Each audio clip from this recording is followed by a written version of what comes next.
Bună ziua, dragilor! Astăzi vă prezint un scurt material cu găinile și puii mei din gospodărie și vom vorbi puțin și despre alimentația acestora.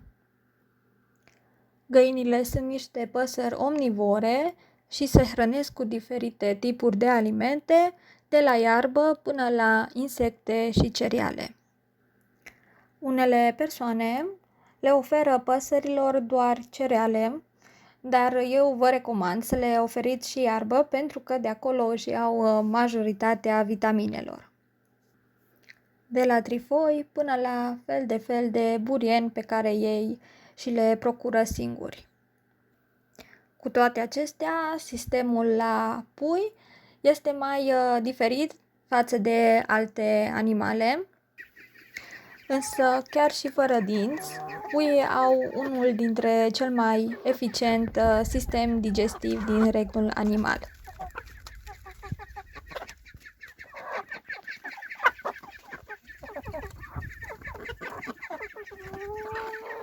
Și pentru realizarea procesului de digestie, păsările au nevoie de nisip. Dacă păsările nu au un loc anume de unde să-și ia ele nisip, atunci e bine să le puneți dumneavoastră, pentru că nisipul acționează ca și dinții, măcinând mâncarea. În felul acesta se menține sănătos sistemul digestiv al puiilor și totodată îi protejăm și de bolile digestive care ar putea să apară.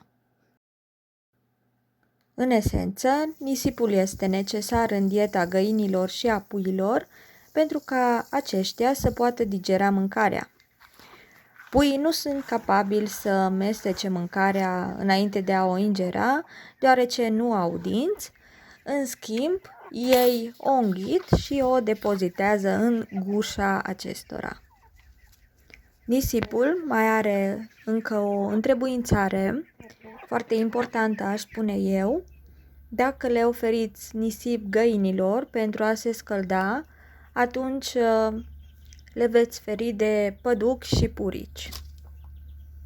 În nisipul în care se scaldă, este bine să adăugați și cenușă de lemn, pentru că dacă ei se vor scălda acolo, atunci puricii vor fi sufocați și nu veți mai avea probleme cu aceștia care fac prăpăd la găini, mai ales în timpul sezonului cald, pentru că puricii atunci se dezvoltă.